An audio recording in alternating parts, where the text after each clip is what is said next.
TSA agent Karen Brenner quietly profiled travelers without consequence, certain her badge gave her immunity. One morning, she singled out Sloane Carter, a black woman traveling alone, appearing calm and unremarkable. Brenner assumed Sloane would accept humiliation quietly, powerless to challenge authority. But beneath Sloane's reserved exterior lay an unseen truth. She was the CEO of Jet Air Dominion, a leader who navigated corporate power effortlessly, with resources to expose injustice. Karen had believed she picked a victim who'd remain silent, compliant, invisible. She was wrong. This time, her flawed assumptions would shatter, not Sloane's dignity, but Karen's career. Before we go any further, comment where in the world you are watching from and make sure to subscribe. The airport stirred slowly, like a giant waking in pieces.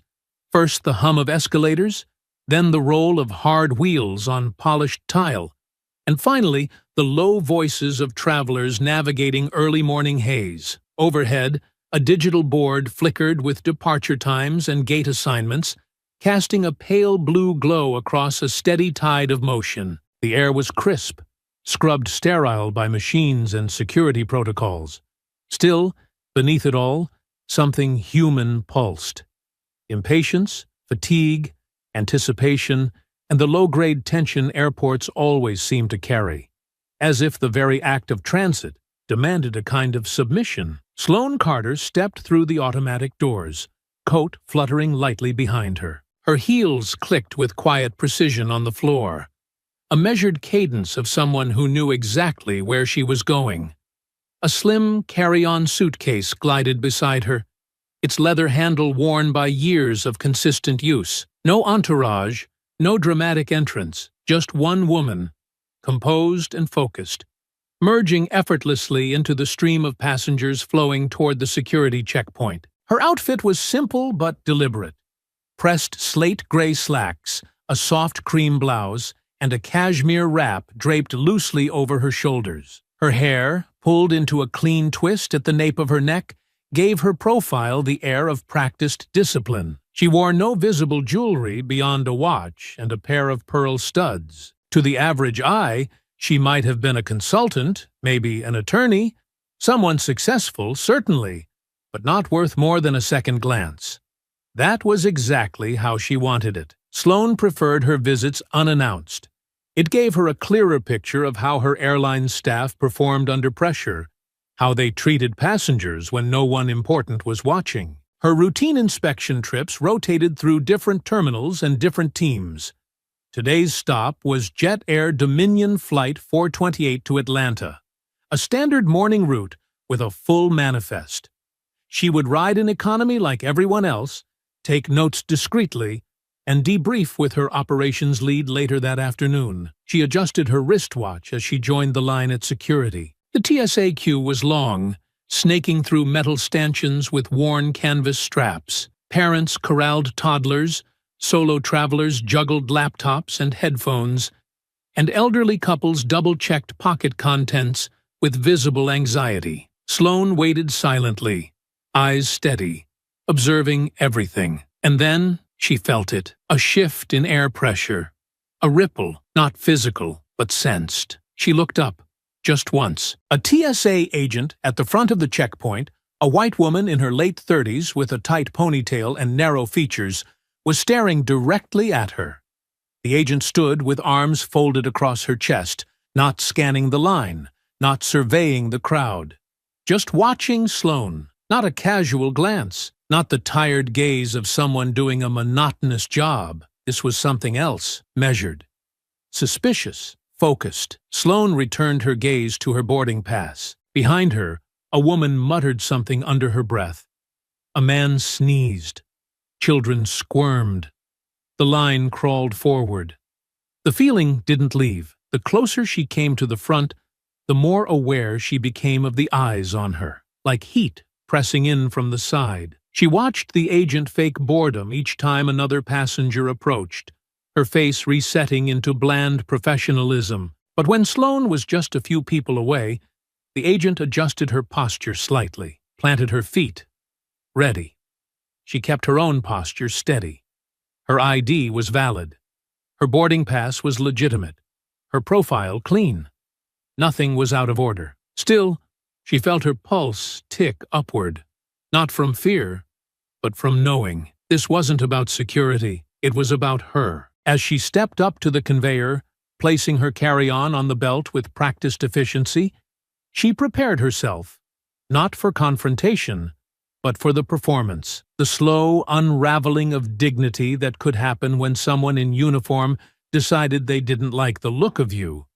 She had seen it play out 100 times before, not to her, but to others. "Boarding pass and ID," the agent said. Her voice was clipped, pleasant in tone but heavy with something less visible. Sloane handed both over without hesitation, her fingers smooth and steady. Her eyes met the agent's. She didn't blink. The woman studied the documents longer than necessary. Her eyes moved slowly from the ID to Sloane's face, then back again. "This yours?"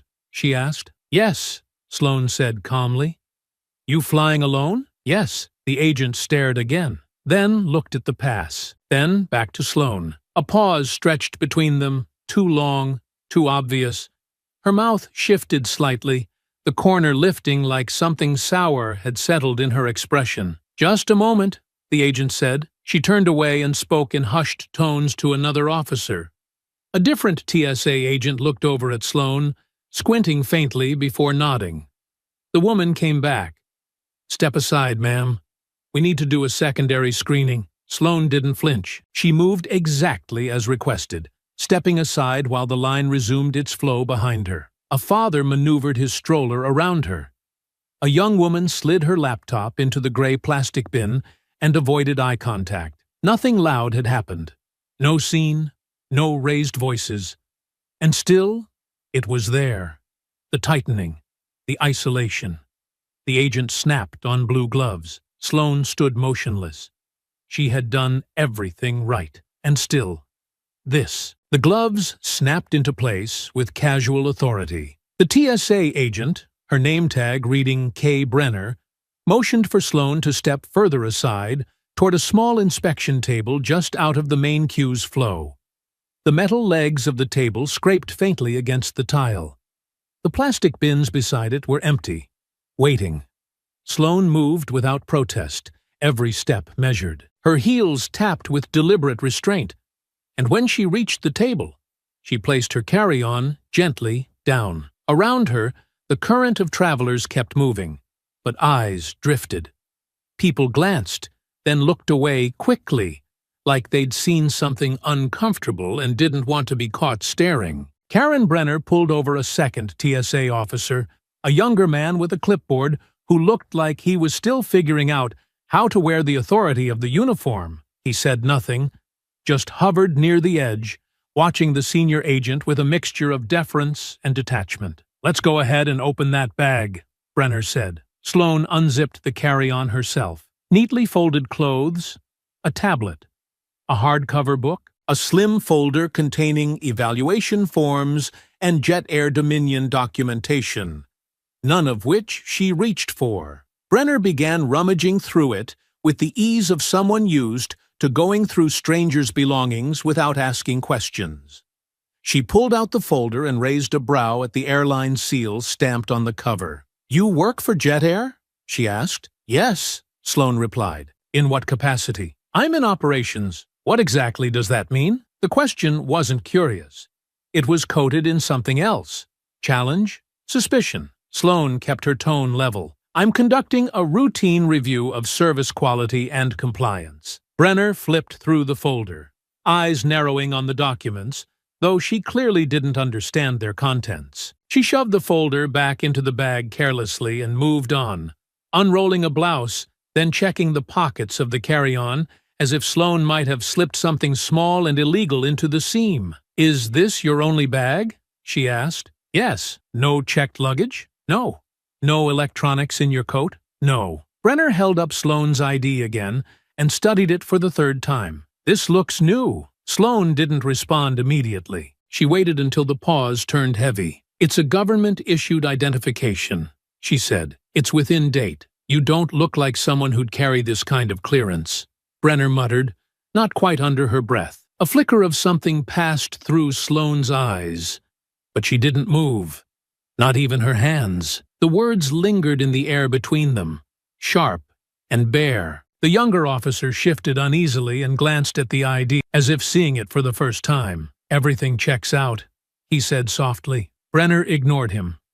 From the next lane over, a voice whispered, "Are you seeing this?" Followed by the faint click of a phone camera being activated. Tia Ramsey, an influencer known mostly for her fashion content and lifestyle reels, had instinctively begun recording. Not the full scene, just a wide-angle shot from behind the line. She didn't recognize Sloane, didn't know the story, but she'd seen enough like it to sense what was happening. A black woman, well-dressed and patient, being searched like she was hiding something invisible. The silence around the inspection was loud. "What exactly are you looking for?"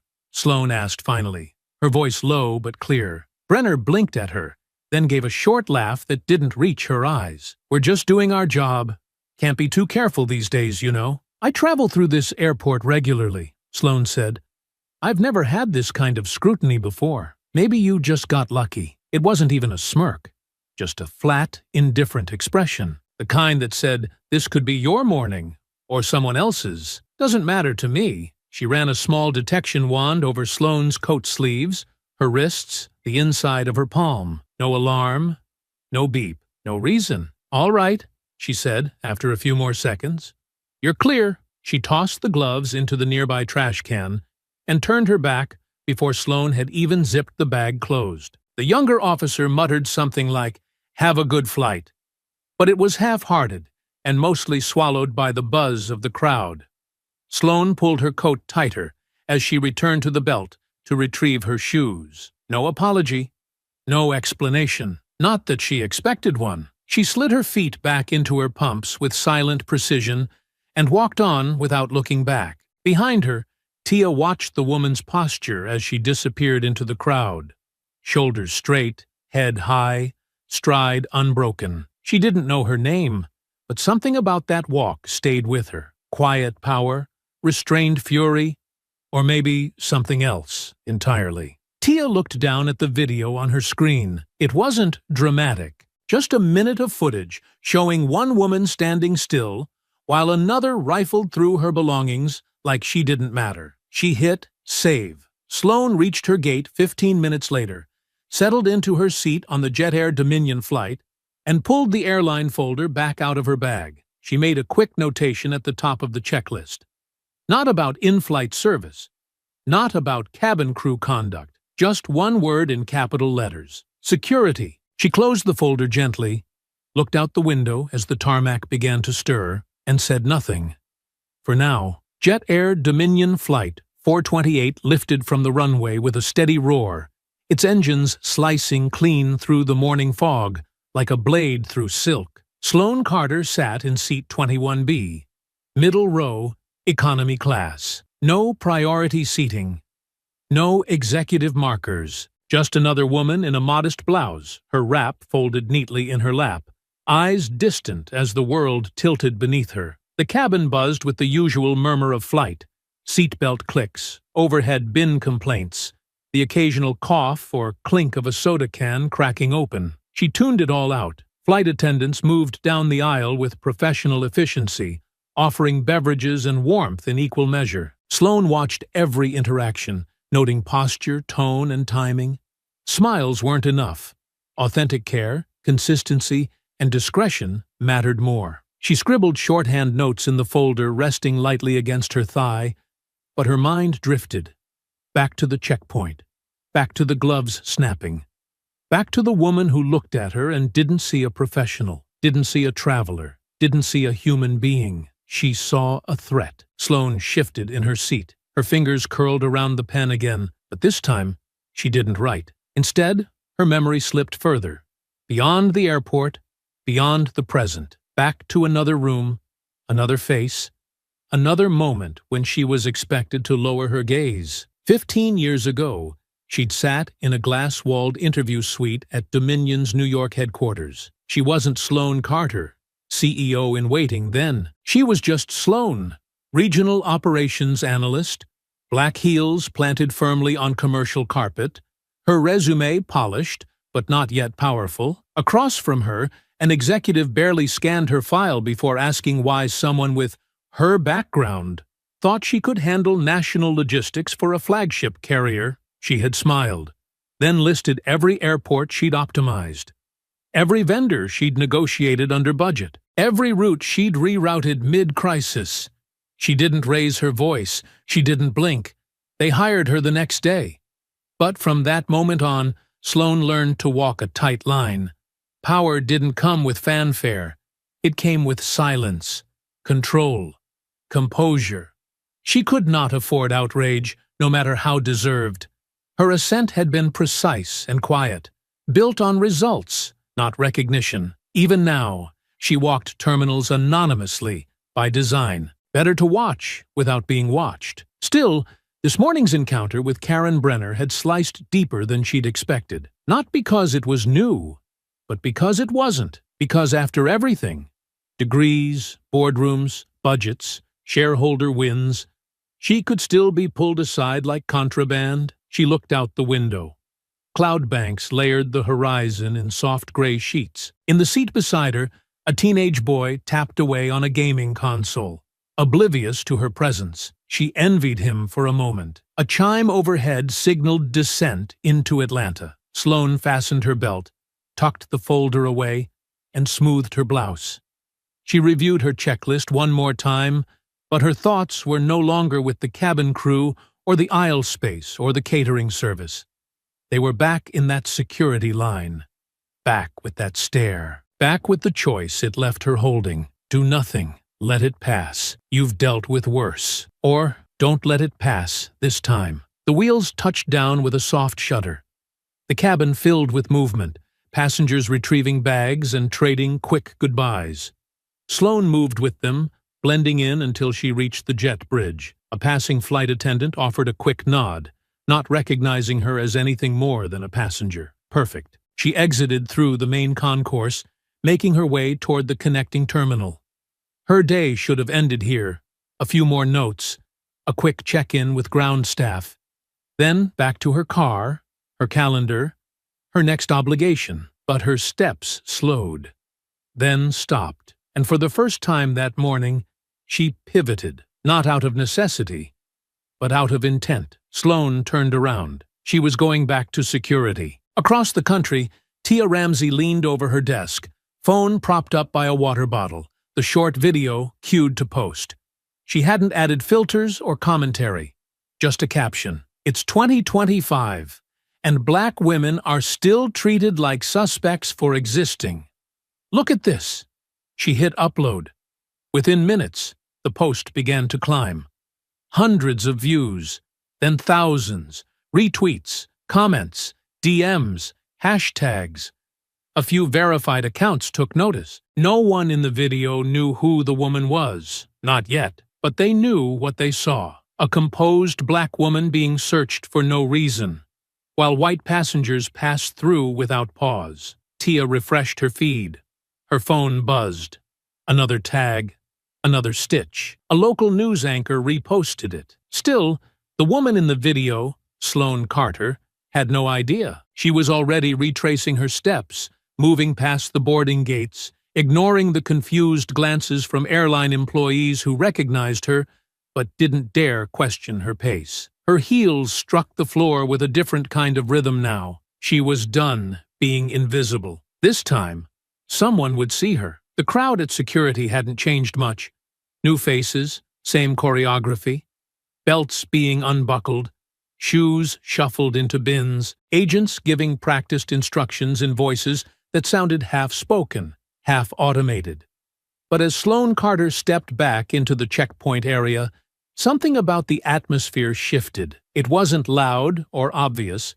It was a subtle current, a momentary pause, the kind that moves through a room when someone important enters, even if no one yet knows why. She walked with purpose. No hesitation in her steps.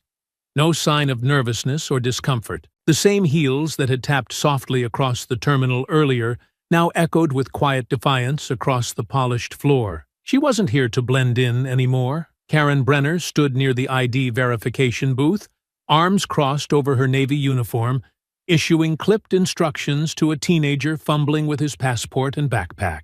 Her face was the same as it had been hours earlier. Tight, guarded, suspicious. When she caught movement in her peripheral vision, her posture straightened instinctively. And for the first time that day, a flicker of something uncertain crossed her expression. Surprise. Sloane didn't slow her stride. She approached a nearby TSA officer stationed just beyond the stanchions and spoke in a tone that was calm, composed, and unmistakably direct. "Excuse me," she said, her voice neither raised nor rushed. "I need to speak with your supervisor." The officer glanced at her, confused for a moment by the firmness in her request, then quickly nodded. "Yes, of course. One moment." He moved briskly across the checkpoint floor, disappearing behind a side panel. Moments later, a man in a slightly wrinkled TSA blazer emerged. He was older, balding, with soft features and a sheen of nervous sweat already collecting along his collar. He attempted a welcoming smile, but it faltered as soon as he reached her. "I'm Supervisor Delgado," he said, extending a hand that hung awkwardly in the air before dropping back to his side. "Is there something I can help you with?" Sloane didn't respond immediately. Instead, she reached into her tote bag and withdrew a slim leather folder. From it, she removed a single black card with a silver embossed seal and held it up. Not as a flourish, but as a statement. "My name is Sloane Carter," she said, her tone clear and measured. "I'm the Chief Executive Officer of Jet Air Dominion. I was detained by one of your agents this morning under the pretense of a security risk. I'd like to clarify the facts, right here." Delgado's face drained of color in an instant. His mouth opened slightly, but no words came out. He finally managed, the word barely escaping. "Yes," she said, not with pride, but with precision. "That was the point of my visit. I often conduct unannounced inspections of our airline service and partnerships, including security interactions. I prefer to see how passengers are treated when no one important is watching." Behind Delgado, Karen Brenner took a single step forward. Her face, once unreadable, now reflected something between confusion and discomfort. Sloane turned her eyes toward her. "This morning, you questioned my identification," she said. "You conducted a secondary search of my belongings. You implied that my credentials were not legitimate. Would you like to see them again, this time with full context?" She opened the folder and removed 3 documents: her corporate identification badge, her Department of Transportation clearance, and an FAA executive credential, each with her name, photograph, and appropriate classification. Karen didn't speak. She didn't reach for the documents either. She stood frozen in place, her body stiff, her lips pressed into a line. Delgado took a quick glance at the documents and looked as if he might collapse in on himself. "Ms. Carter, I want to offer our sincerest apologies," he began. "This isn't how we—" Sloane cut him off, her voice unwavering, never rising in volume, but gaining weight with each syllable. "What you want is for this to go away quietly," she said. "But it won't. Let me be very clear. This is not about an inconvenience. This is about the systems in place that allow someone like me, despite every credential, every clearance, every legitimate reason to be here, to be treated like a suspect, while others move through without a glance." By now, people were watching. Not 1 or 2, but many. The line at the checkpoint had slowed. Movement had softened. Travelers turned subtly, pretending not to listen while leaning just slightly closer. And near the back of the line, someone had lifted a phone. Tia Ramsey had returned to the terminal after looping back through the shops, drawn by something unspoken. When she saw the woman from earlier standing firm before 2 TSA officials, she didn't hesitate. She pulled her phone from her purse and began recording. This time, the camera captured the whole frame. Sloane standing tall.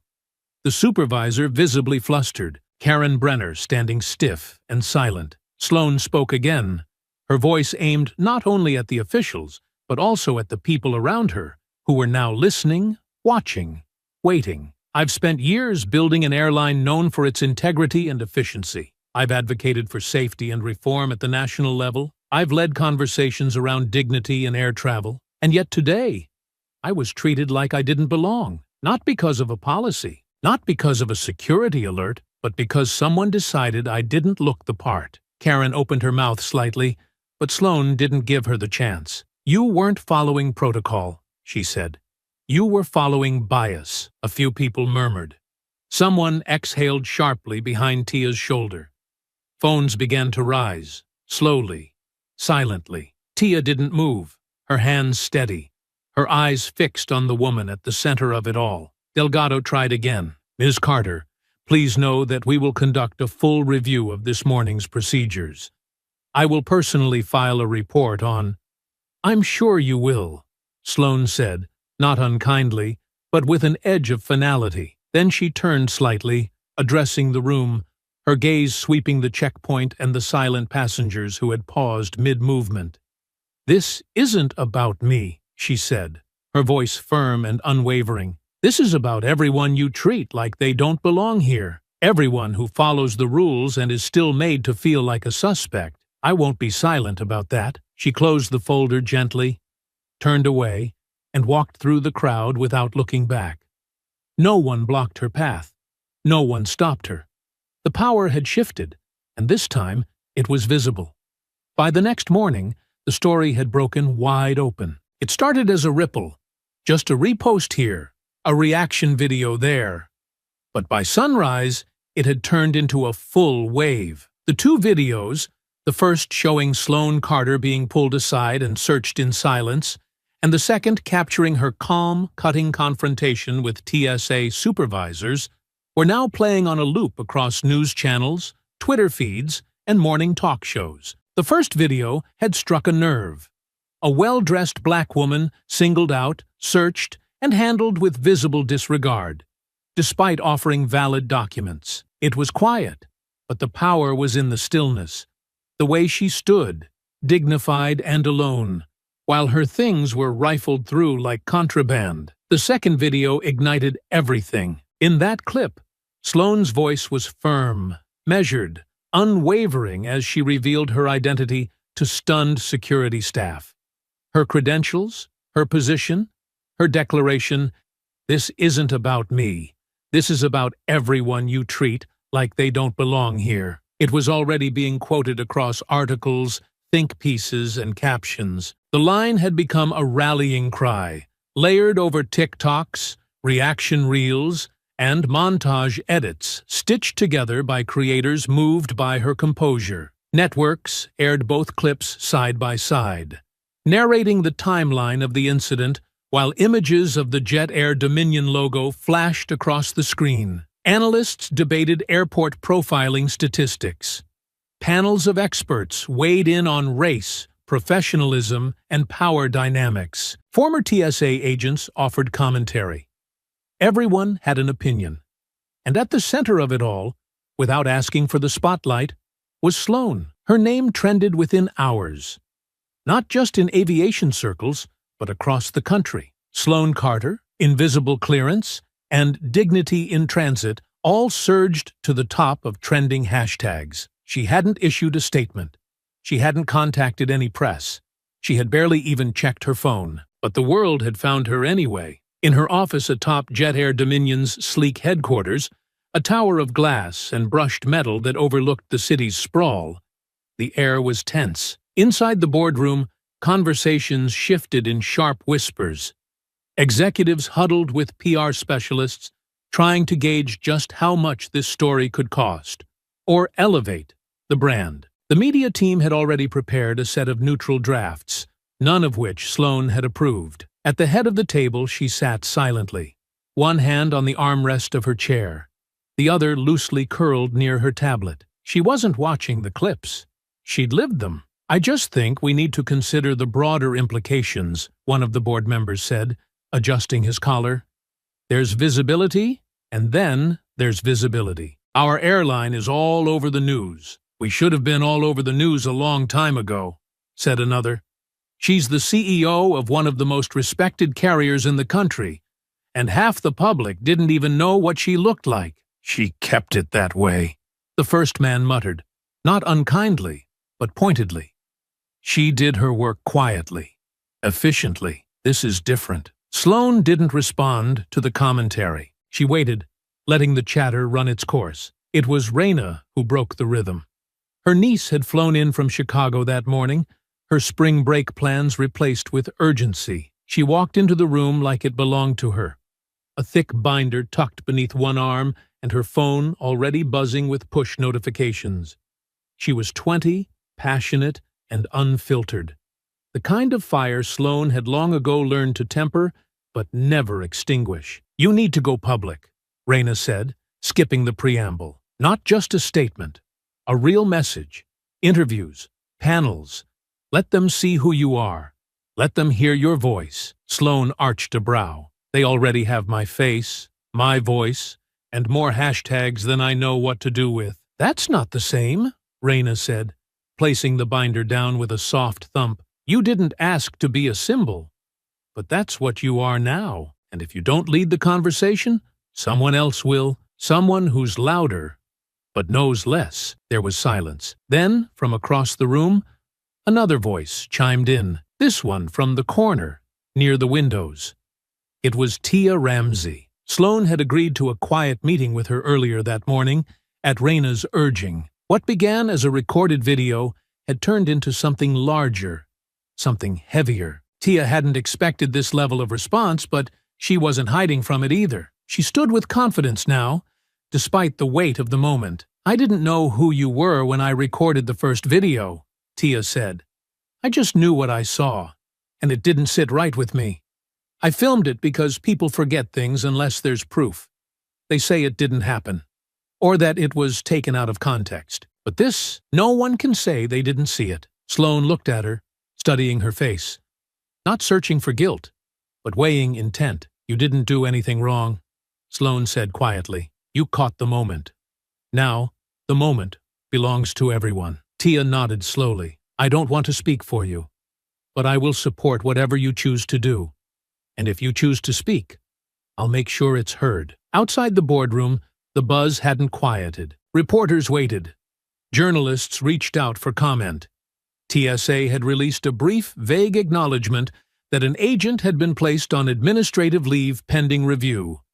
No names were given, but the internet had already confirmed everything. Karen Brenner's face was circulating. Her record, at least what the public could find, was being pulled apart by amateur sleuths and verified watchdogs alike. Inside the DHS, an inquiry had already been initiated. And inside Sloane, something had shifted. For years, she had led with discipline, with strategy, with results. She had been everything they told her would be enough. But now, in this moment, results were not what the world needed. It needed truth.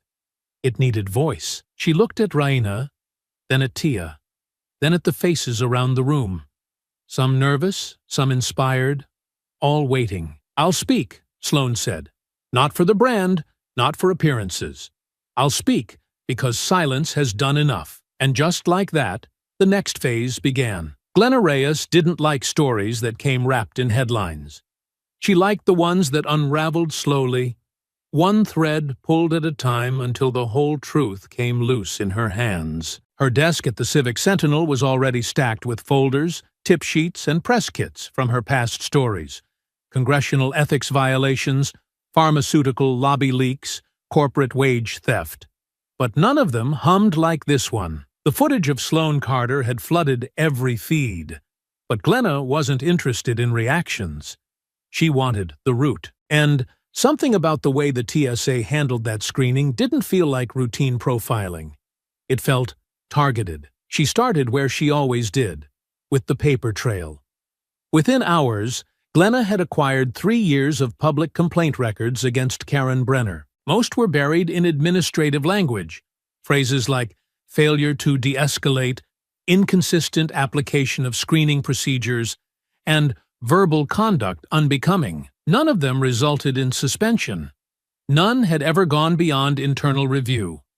But the pattern was unmistakable. Brenner had disproportionately flagged black and brown passengers. Her incident reports included vague language, unusual behavior, uncooperative tone, evasive demeanor, all subjective, all convenient, all impossible to disprove after the fact. Glenna compiled the list and kept digging.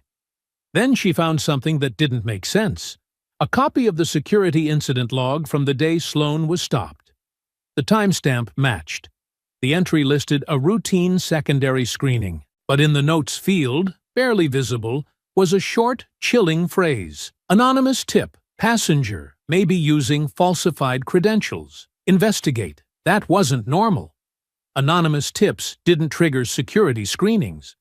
At least, not without verification through proper DHS channels. And Sloan Carter, as CEO of a federally registered airline with DOT and FAA clearance, would have appeared green-lighted in every national security database the moment her ID was scanned.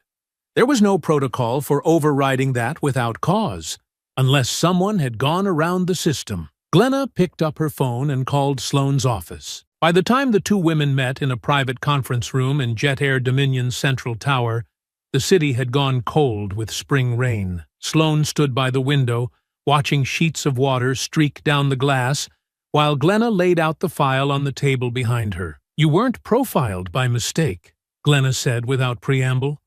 "Someone marked you intentionally." Sloan turned slowly. Her face remained composed, but her eyes didn't blink. "What do you mean?" "Marked?" Glenna slid the page forward. "This note was entered into the TSA screening log the morning you were stopped. It references an anonymous tip, flagging you as a possible impersonator. That would explain why your ID, even with clearance, didn't pass cleanly through Brenner's scanner. Someone wanted you pulled." For a long moment, Sloan said nothing. Her fingers moved to the edge of the paper, tracing the words with the soft pad of her thumb. "I assumed it was just another case of bias," she said, her voice even. "Another moment where my presence made someone uncomfortable. But this is intentional," Glenna finished. "And I don't believe it was random." Sloan nodded slowly, then walked to the far wall, where a whiteboard stood unused. She picked up a marker. She wrote the word motive. Then, beneath it, visibility, disruption, revenge. She turned to Glenna. "If someone wanted to humiliate me, they would need to know where I was flying, that I'd be traveling alone, that I was planning to pass through that checkpoint without alerting security. That kind of information would only be known to someone inside," Glenna said. "A DHS mole, or someone in your own ranks." Sloan clenched the marker, then began listing names under a new heading. Access points. Only 5 people knew about her inspection itinerary that week.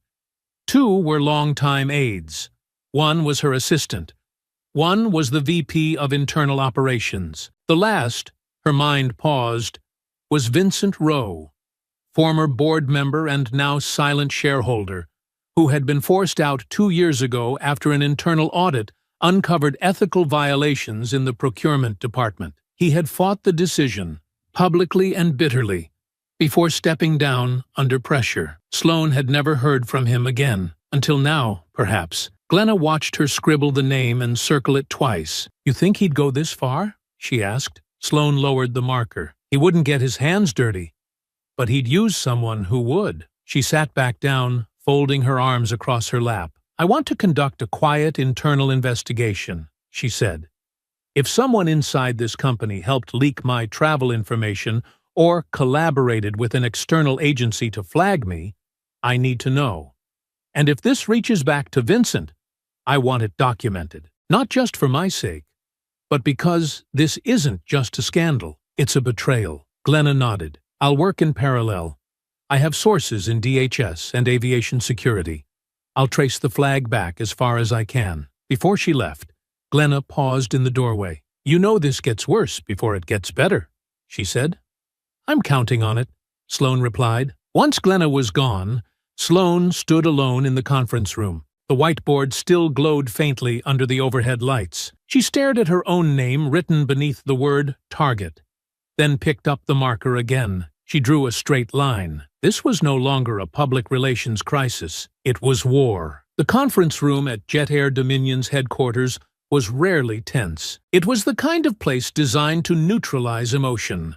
Frosted glass, whisper-quiet air vents, sleek chairs with perfect lumbar support, and a long obsidian table polished to a gleam. Usually, voices rose only in measured strategy sessions, punctuated by nods of approval and market forecasts. But today, the calm was fragile, balancing on a knife's edge. Sloane sat at the head of the table, posture controlled, her fingers steepled lightly beneath her chin. The room was full. Board members, legal advisors, and public relations liaisons.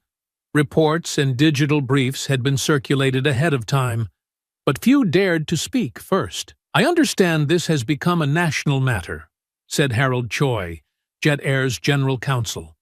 "The DHS investigation is moving quickly. TSA has issued a formal apology for the incident, and the agent involved is still on leave pending termination." Across the table, someone cleared their throat. Vincent Rowe. He hadn't spoken during the opening updates, but now he leaned forward, his jacket shifting as he laced his fingers together. His eyes met Sloane's.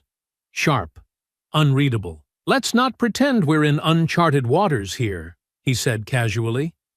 "We've weathered turbulence before. Social media outrage cycles burn hot, then fade. If we manage the optics right, the brand survives untouched." Sloane didn't react right away. She watched him, waiting for the rest. Vincent smirked slightly. No need to escalate something that's already cooling. A few members exchanged glances. It wasn't what he said, it was how he said it. Too smooth, too rehearsed, as if he'd already written the ending and was just waiting for the rest of them to follow his script. Sloane didn't flinch. "I wasn't aware protecting public dignity was an escalation," she said, "or that being racially profiled in one of our partner terminals was a temporary inconvenience." Vincent shrugged, leaning back. "I'm not minimizing what happened to you, Sloane, but if we position this as a personal incident rather than a systemic concern, we maintain control of the story. Keep things manageable. And if I'm not interested in managing it," he tilted his head, "then we risk becoming the story instead of leading it." There it was, thinly veiled, but present. Control the narrative. Redirect the blame. Silence the risk. Her mind drifted, just for a moment, back to the documents on Glenna Reyes's desk. The security log with the anonymous tip. The deliberate targeting. The calculated moment of humiliation. It wasn't just profiling. It had been crafted to look like profiling. Subtle enough to spark outrage, but vague enough to be dismissed as coincidence, unless you knew where to look. Unless you knew who had reason. 2 years ago, Vincent Rowe had been forced to step down after Sloane's audit exposed conflicts of interest in supplier contracts, secret dealings that enriched a personal shell company tied to his family name. He denied everything, fought the board's decision, claimed her investigation was personal. But the evidence was clear, and the board voted unanimously to remove him. He had stayed quiet since then, cashing out a large portion of his shares, but holding on to just enough to keep a non-voting presence. Symbolic? Irrelevant? Or so she had thought. But now, sitting across from him, watching his carefully measured words, she saw it clearly. He hadn't forgotten, and he had waited. Sloane pressed a button on the console in front of her. A digital chart illuminated the wall behind her. "This is not a personal incident," she said, her voice controlled. "This is a reflection of a much larger truth. The public doesn't just want an apology. They want reform. Our response will be measured, yes, but it will be decisive. We will lead, not hide." Some board members nodded. Others looked uncertain. Vincent just smiled like he was watching a slow game unfold, certain he had the better pieces. After the meeting, Sloane lingered in the room alone, reviewing notes, her thoughts cycling between Glenna's discovery and Vincent's smirk. Her gut told her everything she needed to know, but she needed more than instinct. She needed proof. A knock at the glass door broke her focus. Tia Ramsey stood outside, phone in hand, notebook tucked under her arm. She wore a neutral blazer and jeans, her hair pulled back, her face set with something between curiosity and conviction. Sloane hesitated before motioning for her to enter. "I wasn't expecting you today," Sloane said. "I reached out to Raina," Tia replied. "She said you'd be here." She stepped inside, her voice softer now. "I wanted to ask if you'd consider sitting down for a real interview. Not just a statement, not just a quote in someone else's narrative. Your story, in your words." Sloane raised an eyebrow. "I'm not comfortable turning this into a spotlight." "I don't think it's about comfort anymore," Tia said. "I think it's about momentum. People are listening. You have the opportunity to shape something lasting. You're not just speaking for yourself anymore." Sloane looked down at the papers on her desk. Photocopies of TSA policy, internal security logs, Glenna's highlighted notes. A voice inside her still resisted the idea of putting herself forward. She had spent years building power through excellence, not exposure. Her work was supposed to speak for itself.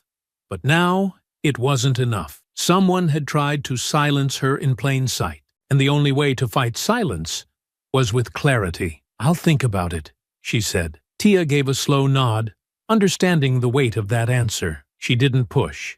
She simply offered a quiet thank you and turned to leave. When the door closed behind her, Sloane remained still. Then she turned back to her whiteboard. She drew a box around Vincent's name and connected it to a new word. Leak? Whatever this was, personal vendetta, systemic sabotage, or both, it wasn't over.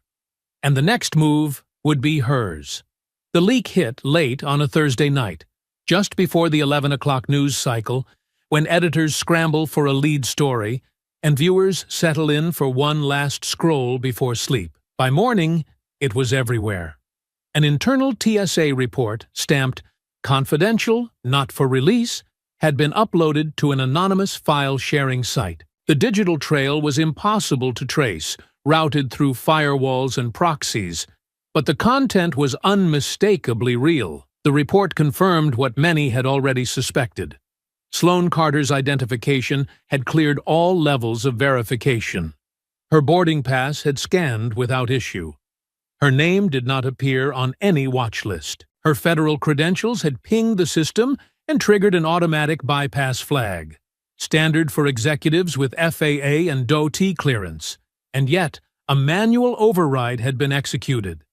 The report cited Agent K. Brenner manually initiated secondary screening based on visual concern and verbal inconsistency.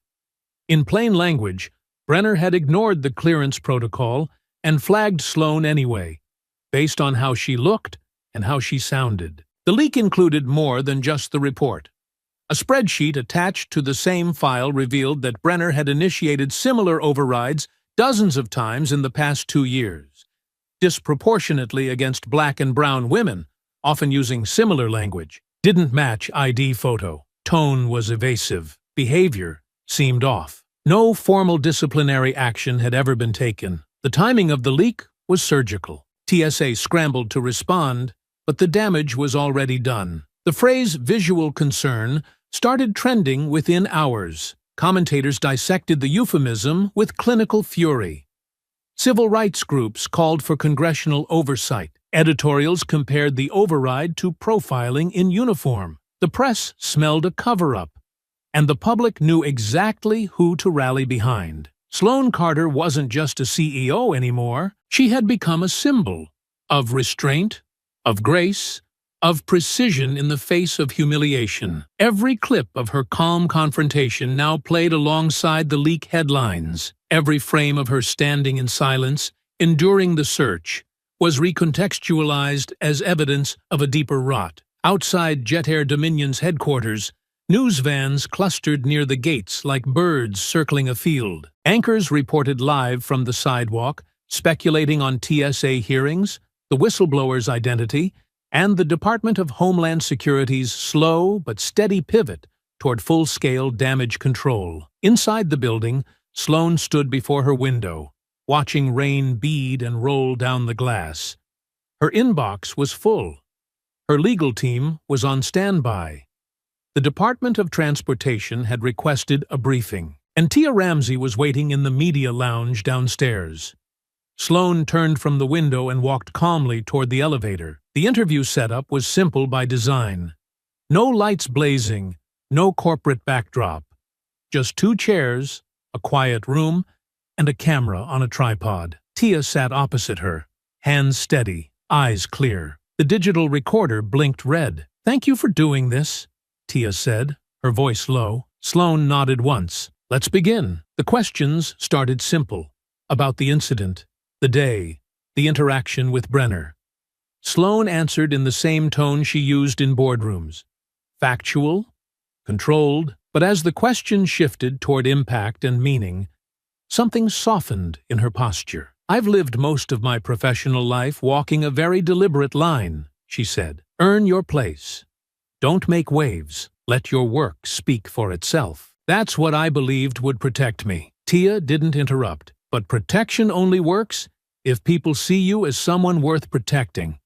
And what I learned, again, is that no title, no clearance, no resume is enough if someone has already decided who you are the moment they see you." Sloane's voice remained even, but there was weight behind each word now. "I wasn't angry when it happened," she continued. "I was quiet. Not because I lacked words, but because I knew they wouldn't be heard. People always ask why we stay calm in those moments, why we don't raise our voices. The truth is, we're taught that survival looks like composure." Tia leaned forward slightly. "What changed?" she asked.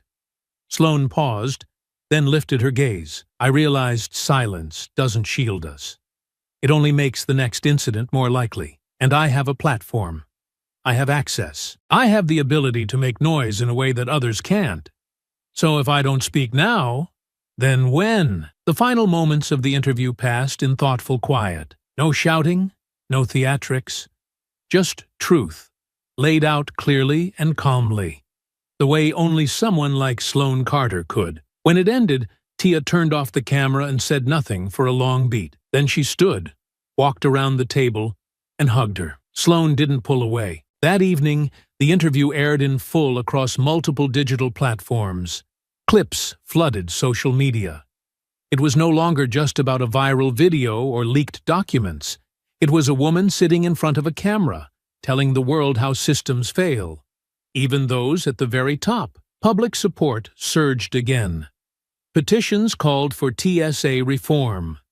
An airline workers' union issued a statement demanding clearer accountability protocols for federal screeners. Journalists filed FOIA requests for every override command in the last 10 years. A quiet revolution was unfolding, one conversation at a time. Back at TSA headquarters, the internal hearing for Karen Brenner was expedited. The pressure was too loud. The evidence was too sharp. She was summoned for a full review, and Sloane Carter was far from finished. She had delivered the message. Now, she would begin the real work. The hearing was scheduled for 9 a.m. sharp, but the room filled long before then. Rows of chairs lined the wood-paneled walls of the Federal Oversight Chamber, occupied by agency officials, civil rights observers, union representatives, and members of the media, each granted limited access. Fluorescent lights buzzed overhead, but the room carried the hush of an auditorium before a performance, not of entertainment, but of judgment. At the center of it all sat Karen Brenner, her TSA-issued blazer buttoned tight, her expression carefully guarded. The weight of the past few weeks had pressed visibly into her frame. Her posture was straighter, her makeup heavier, her hands folded so tightly in her lap that the knuckles stood out pale against her skin. She didn't make eye contact with anyone.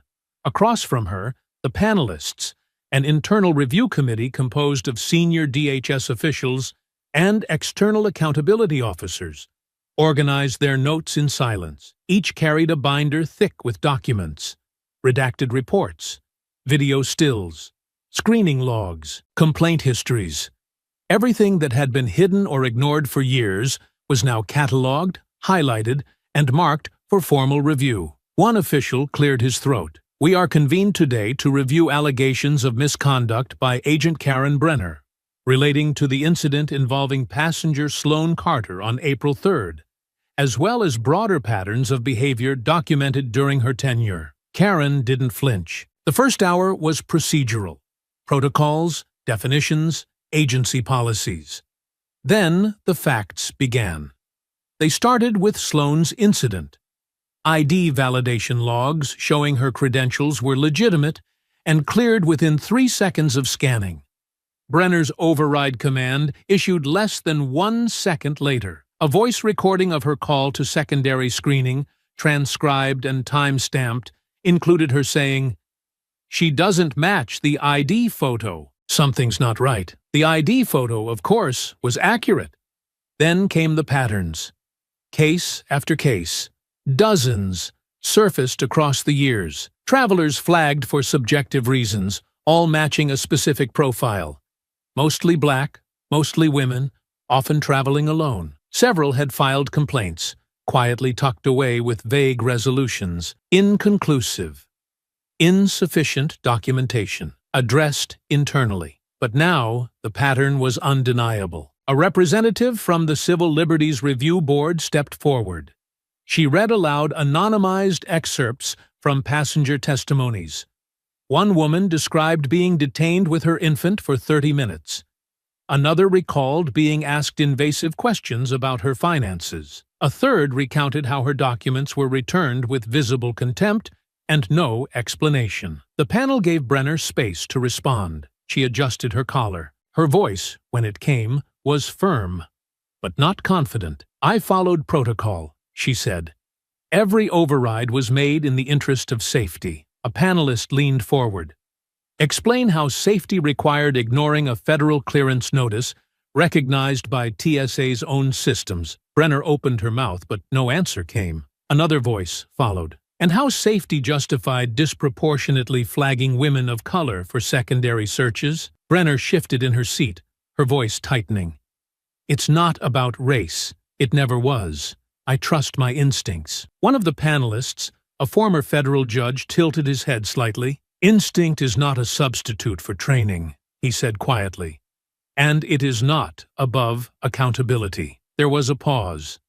Then another official reached for a folder. "We also have a statement submitted by Ms. Sloane Carter, who has declined to attend today's hearing in person, but has offered written testimony." A rustle moved through the room as the envelope was opened. The chair of the panel began to read. "I chose not to be here today because I've already had my moment in that room," the letter began. "I've already stood where so many others have.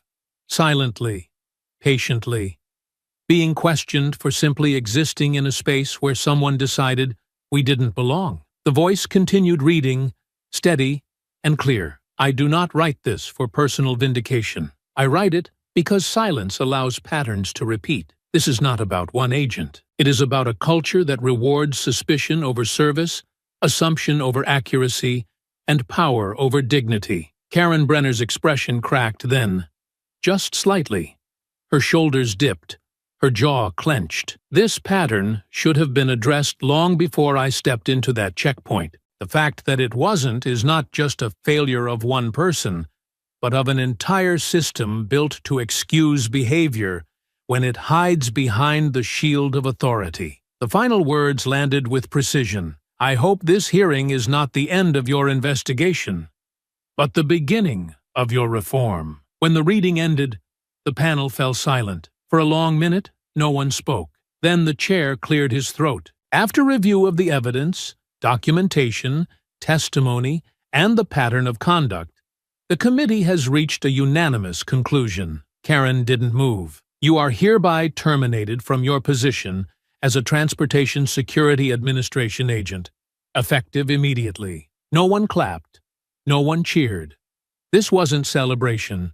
This was reckoning. As Brenner stood, escorted from the room by an internal affairs officer, the press outside prepared for their turn. Cameras flashed, microphones extended.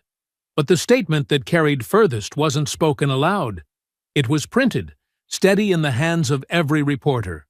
Sloane Carter's name, her words, Her message: inside TSA leadership, the internal culture cracked under scrutiny. A full audit of override practices was announced. Mandatory training on implicit bias was reinstated across all major terminals. Congressional aides began drafting language for a passenger dignity amendment under national travel guidelines. It wouldn't fix everything, but it was a start. And Sloane Carter, who had not shouted, who had not raged, had made them all listen without stepping foot in the room. The day after Karen Brenner was terminated, Sloane's inbox filled with hundreds of messages, most supportive, many grateful, some deeply personal. Passengers shared their own painful stories, moments of humiliation quietly endured, now finally recognized. Civil rights groups offered thanks for her courage. Lawmakers praised her measured stance, and business leaders cautiously suggested collaboration. But scattered among the gratitude was something darker. First came anonymous emails, short, harsh, designed for impact. Some merely offensive, others explicitly threatening. Each message meant to intimidate, to push her back into silence, into invisibility. Then, slowly at first, paparazzi began to gather outside Jet Air Dominion headquarters, snapping photos as she arrived, as she left, turning her routine into public spectacle. They waited at restaurants, lingered near her apartment building, lenses pointed, flashes ready. Through it all, Sloane remained outwardly composed, carrying herself with the same steady dignity she'd shown since the beginning. But privately, she tightened her security detail, updated her home security system, and began to avoid public appearances whenever possible. She understood clearly now that visibility had its price, a price she had always preferred not to pay. On a quiet Sunday evening, as she stood alone in her office watching twilight settle over the city skyline, a gentle knock on her door brought her attention back to the present. Raina stepped inside, shutting the door quietly behind her. "Have you seen the latest?" she asked softly, holding up her phone, her eyes filled with concern. Sloane sighed lightly, meeting her niece's eyes with calm acceptance. "Which one?" Raina hesitated, biting her lip before showing her aunt the screen. Another hateful email, this one threatening more directly. Harsh words layered beneath careful anonymity, the kind of vague menace that thrived behind screens. "Aunt Sloane," Raina said gently but firmly, "this isn't just talk anymore. It's harassment. You need to take this to the authorities. File charges. Get this documented officially." Sloane considered it carefully. Her gaze drifted back toward the window, tracing the distant lights that blurred gently behind her reflection. "I'm not afraid," she said quietly. "It's not about fear," Raina insisted softly, stepping closer. "It's about accountability. You've already done so much to expose the problem, but you don't have to keep absorbing all of this alone. Reporting it shows others they don't have to accept it either." Sloane paused, knowing Raina was right. Silence wasn't protection anymore. Perhaps it never had been. Her lifelong habit of quiet endurance had made her strong, but had it also made her complicit? Had her silence, intended as composure, cost others their voices? "You're right," Sloane said finally, her voice steady. "Document everything. I'll file reports tomorrow." Raina relaxed visibly, relief filling her eyes. Sloane reached over, taking her niece's hand gently. "But filing reports won't fix the real issue," Sloane continued. "Emails can be traced, photographers can be managed, but bias, systemic bias, can't be removed by reacting. We have to prevent it. We have to lead the way." Raina nodded, understanding immediately what her aunt meant. "You want to move forward with the reforms?" "Yes," Sloane said decisively. "I've been drafting a new policy initiative for Jet Air Dominion. Starting this quarter, any airport security company we contract must implement comprehensive diversity training and bias intervention programs. Not optional, not advisory, mandatory, annually reviewed, with measurable outcomes." She turned from the window, her eyes brighter now, voice clearer with purpose. "We'll start here, and then we'll invite others in the industry to join us. Within a week, the official announcement was made. Jet Air Dominion introduced the new protocol publicly, outlining rigorous anti-bias training, accountability audits, and diversity education for all airport security partners. The announcement echoed through the aviation industry like a clear bell, reverberating with resolve and challenging complacency. The response was immediate and profound. Initially, competitors were hesitant, wary of new obligations, concerned about logistics and costs. But as public support surged, they realized this was no longer optional. Passengers, advocacy groups, and even shareholders demanded follow-through. Within days, 2 other major airlines joined Jet Air Dominion's initiative. By the end of the month, nearly every national carrier followed suit. The industry had shifted, not because it was easy, but because it was necessary. Meanwhile, authorities investigated the threats Sloan had received, tracing several emails back to anonymous servers.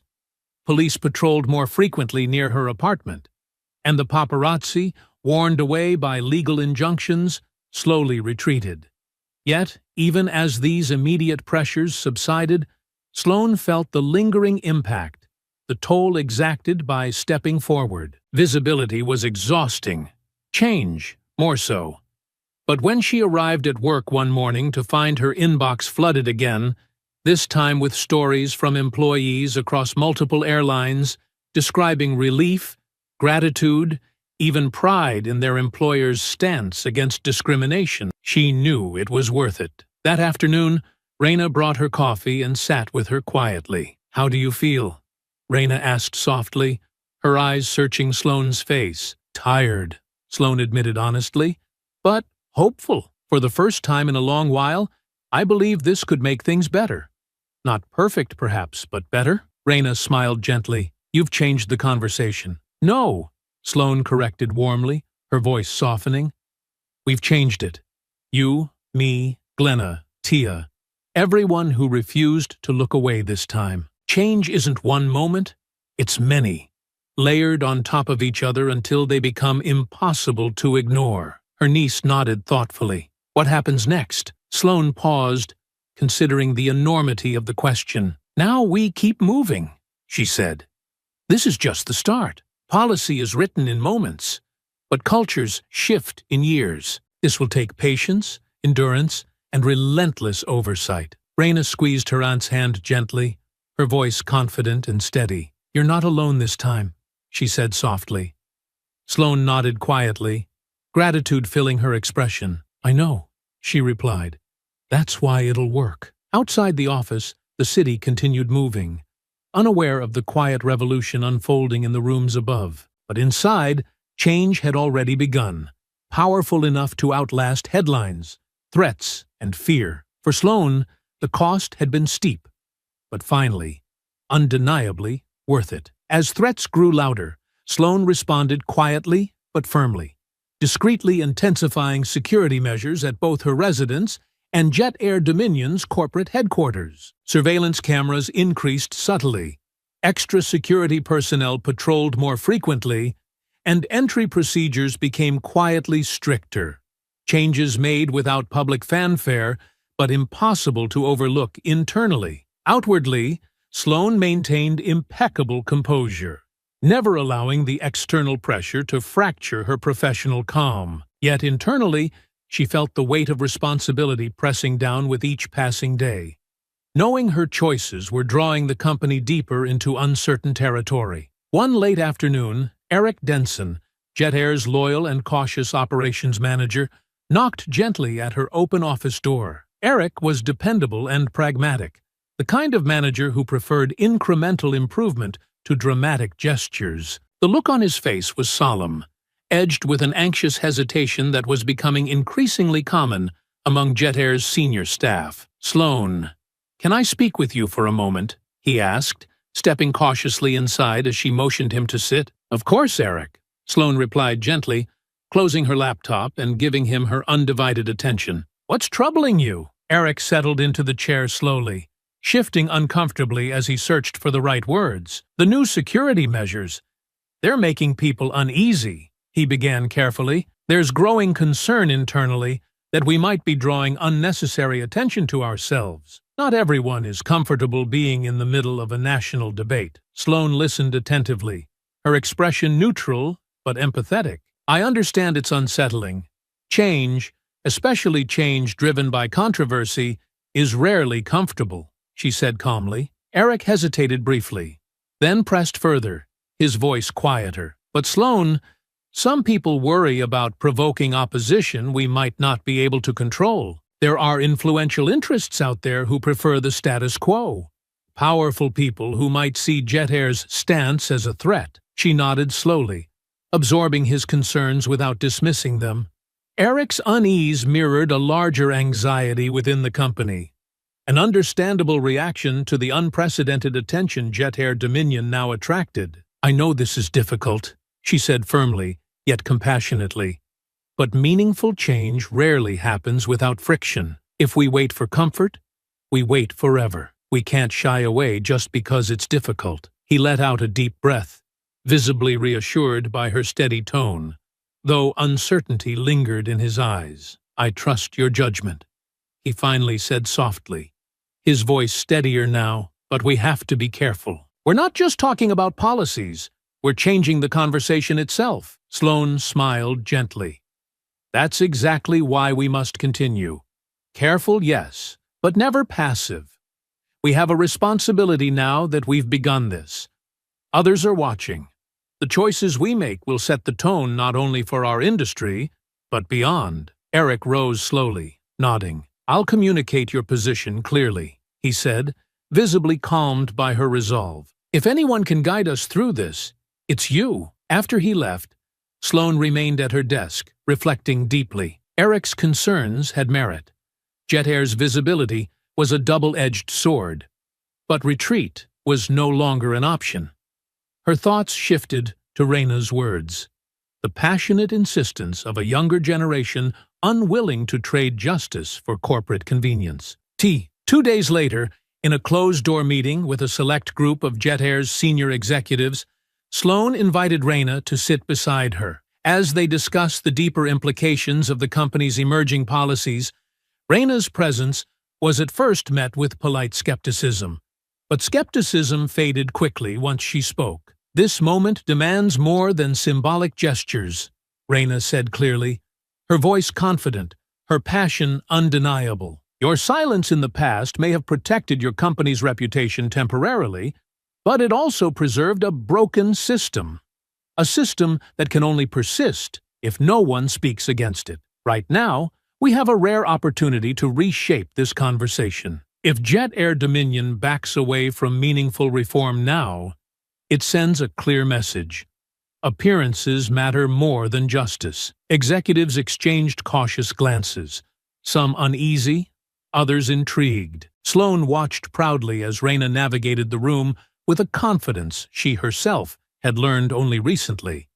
After years of careful silence, Raina continued, voice sharp with insight. If your discomfort now is because you fear controversy, consider how uncomfortable it is for those who suffer in silence daily. If we have the power to speak up and still choose silence, we become complicit in everything that happens afterward. The room grew quiet, her words settling heavily. Even the most reluctant executives nodded slowly, absorbing the implications. Afterward, as others filed out, Sloane remained seated, quietly reflecting on her niece's passion and clarity. Raina had articulated truths that Sloane herself had avoided confronting in the past. How many times had she chosen expedience over advocacy? How often had her silence unintentionally enabled injustices she hadn't fully grasped at the time? Late that evening, alone in her office, Sloane began compiling a meticulous personal record of her experiences. A private audit of the subtle yet persistent biases she'd observed throughout her career. Pages filled quickly, accounts of uncomfortable boardroom conversations, hiring discussions tainted by unconscious assumptions, promotions quietly influenced by unspoken expectations. As she documented each incident, patterns emerged clearly. Systemic bias wasn't just embedded in airport checkpoints.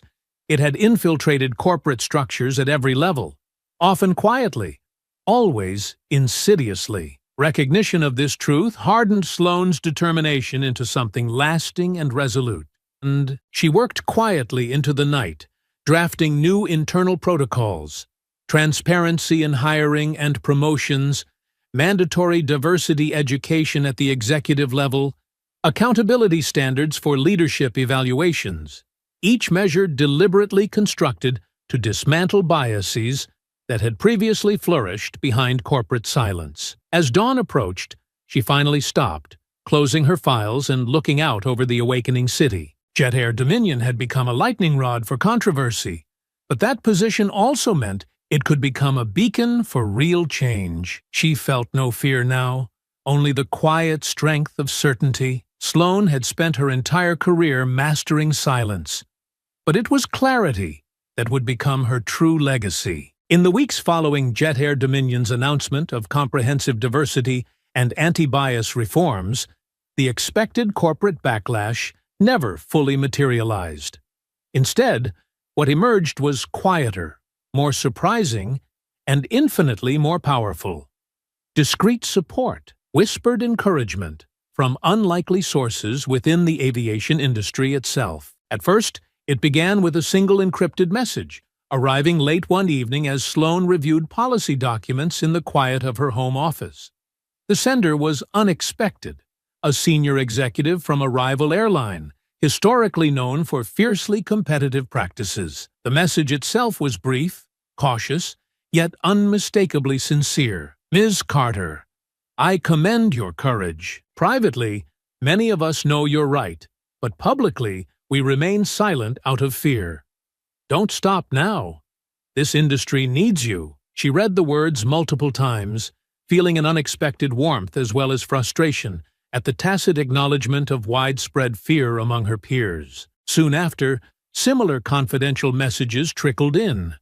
Airline presidents, chief executives of airport management groups, high-ranking industry consultants, each echoing cautious support, quietly acknowledging the entrenched biases that permeated aviation but remained unaddressed due to a pervasive fear of disruption and retaliation. The messages were cautious, but consistent. "We see what you're doing. We wish we could say the same." Each note, though discreet, strengthened Sloane's resolve, reinforcing her determination to push the conversation beyond Jet Air Dominion's own reforms and into the broader industry. Each new ally represented more than quiet acknowledgement.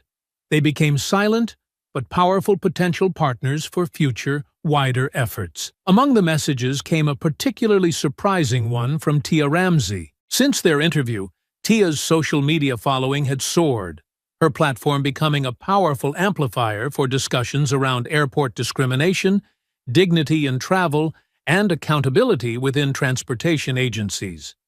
Now, her message was both personal and strategic. "Sloane, my inbox has become flooded with travelers' stories. The volume is overwhelming, but every story echoes your own. We're onto something much bigger here. Can we talk privately? I think it's time we turn these individual stories into sustained pressure for broader reforms," Sloane replied without hesitation, and within days, the two women met discreetly, mapping out careful messaging strategies. Together, they developed a plan to sustain momentum, balancing Sloane's corporate credibility with Tia's influential public voice. The goal was clear: to maintain persistent pressure on TSA, DHS, and airport management groups without putting Jet Air Dominion at unnecessary risk.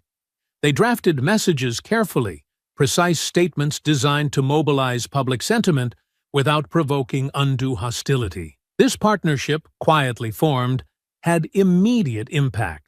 Industry dialogue subtly shifted. Companies that had previously remained silent began cautiously acknowledging systemic issues, prompted by increasing public expectation.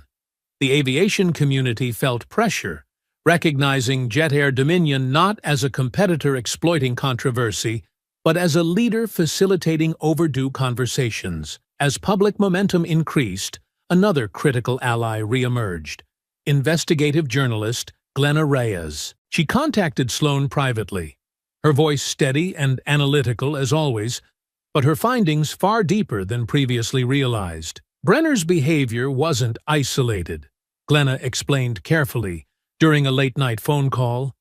My investigation uncovered significant complicity within TSA leadership. Brenner was tolerated, even quietly rewarded, for actions that made the TSA appear proactive, regardless of the underlying prejudice. It's a deeply ingrained bureaucratic issue, extending beyond a single checkpoint or even one agent. Sloane absorbed the information silently, her mind quickly processing the implications. This isn't just negligence, it's institutional complicity, she said finally, her voice heavy but determined. Exactly, Glenna affirmed.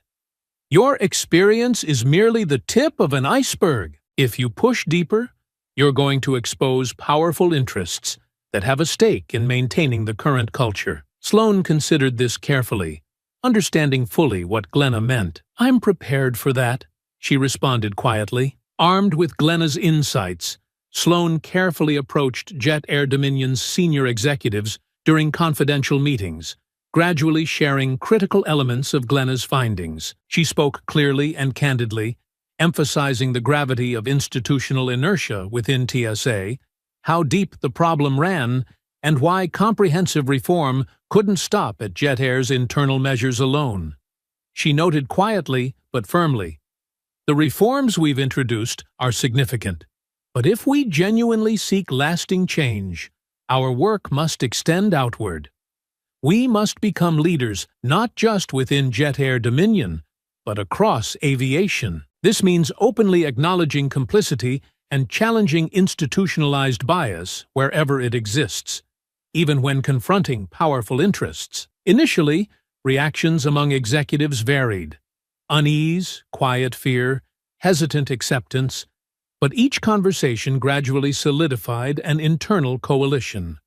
Quiet support grew, shaped by Sloane's calm yet relentless insistence that remaining silent now was no longer defensible. Late into the evenings, Sloane continued quietly building her detailed documentation, meticulously compiling each instance of industry bias she had personally encountered or observed. Her records became a profound resource, not merely cataloging injustices, but providing a clear roadmap for future systemic reform. One evening, Raina entered her office softly, finding her aunt immersed in thought, papers carefully spread across her desk. She placed a warm mug of tea beside Sloane, studying her carefully. You're working late again, she remarked gently. Sloane nodded quietly. Change demands patience, Raina, but also vigilance.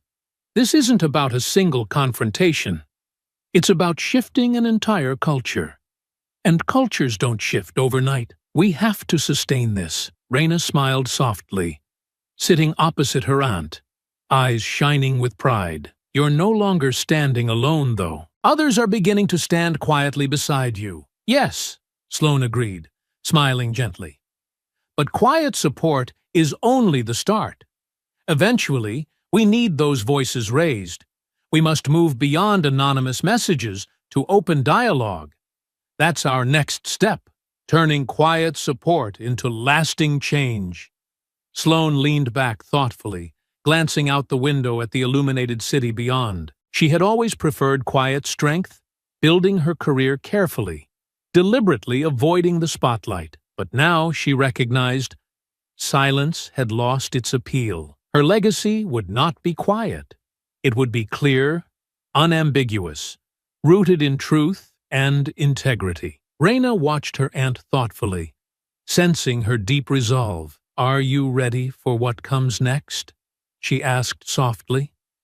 Sloane turned, meeting her niece's gaze, calm but resolute. More than ready, she answered. We're building something here, not just for ourselves, but for everyone coming after us. Now is exactly the right time. With allies quietly aligning behind the scenes and industry-wide momentum steadily building, Sloane knew the escalating harassment she'd endured was neither random nor spontaneous. Determined to uncover the truth, she discreetly commissioned an investigative team composed of seasoned cybersecurity experts and private analysts. Quietly, efficiently, they sifted through a tangled web of encrypted emails, anonymous messages, and digital footprints, meticulously piecing together a pattern designed to remain hidden. Days turned into weeks as analysts painstakingly traced anonymous threats through proxy servers, digital tunnels, and encryption layers deliberately designed to obfuscate. Each message analyzed, each hostile email dissected, led them further down a carefully constructed trail that pointed directly toward calculated sabotage. Then, late one rainy evening, the investigative team gathered quietly in Sloane's office, their findings laid out clearly on her desk. Their lead analyst spoke first, voice steady but cautious, knowing the gravity of his revelation. "We've confirmed a direct link," he began carefully, pointing to a carefully highlighted document. "The anonymous tip flagging you to TSA came from a private server registered under a shell company. We've definitively traced ownership back to Vincent Rowe." Sloane absorbed the information calmly, but inwardly, a deep chill settled within her chest. The implications were clear. Rowe hadn't simply leveraged an opportunity. He had engineered it meticulously. His actions represented far more than mere retaliation for his dismissal. This was a calculated, deliberate attempt to destabilize her leadership and humiliate her publicly. "Rowe has been quietly communicating with individuals connected to TSA security," the analyst continued, producing further documentation. "Emails indicate he specifically instructed them how and when to flag your identification, knowing exactly when you'd be traveling, and deliberately ensuring maximum public embarrassment." Sloane reviewed each document carefully, silently assessing every piece of irrefutable evidence. The depth of Rowe's betrayal was startling, yet confirmed something she had privately suspected. The sabotage wasn't merely personal. It was intended to undermine her credibility as a leader, weakening her authority and sowing internal chaos within Jet Air Dominion. She took a slow, steady breath, maintaining her outward composure. "We keep this confidential," she instructed quietly. "Organize all the evidence methodically. Prepare it carefully for presentation. I want no mistakes or oversights." Her investigative team nodded solemnly, understanding the importance of discretion.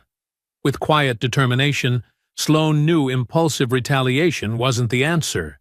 Instead, her response would be strategic, precise, and carefully orchestrated. Over the next several days, she quietly secured support from select trusted board members, approaching each privately to share preliminary insights. Each conversation was calm, factual, deliberate. Sloane's measured approach ensured no rumors spread prematurely, allowing her to build a quiet but powerful coalition committed to collective action against Rowe's betrayal. Simultaneously, Raina stepped confidently into an expanded role, assisting Sloane in drafting reassuring internal communication. Together, they carefully crafted messages designed to quell anxiety among Jet Air's nervous staff, providing measured reassurance without prematurely revealing specifics. Raina's eloquence and clarity brought calm stability to internal discussions, helping employees navigate uncertainty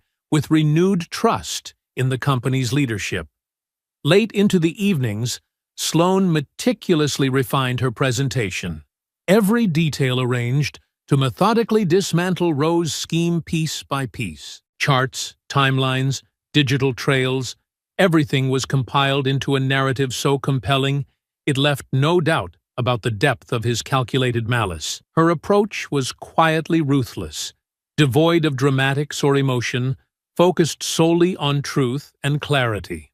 One evening, as she reviewed final documents, Raina entered her office quietly, placing fresh coffee beside her aunt. "You're still here," Raina remarked gently, settling into the seat across from her. "Are you feeling prepared?" Sloane looked up from her papers, meeting her niece's gaze calmly but sincerely. "More than ever," she replied softly. "This confrontation will be difficult, but it's necessary. Rowe represents more than a personal vendetta. He embodies the very systemic biases and retaliations that keep injustice thriving. Reyna nodded thoughtfully, studying her aunt's expression carefully. You're turning what he meant for harm into something powerful, something lasting. That's exactly the intent, Sloane replied, conviction strengthening her voice. If we expose this clearly, it sends a message beyond jet air. Corporate retaliation, systemic discrimination.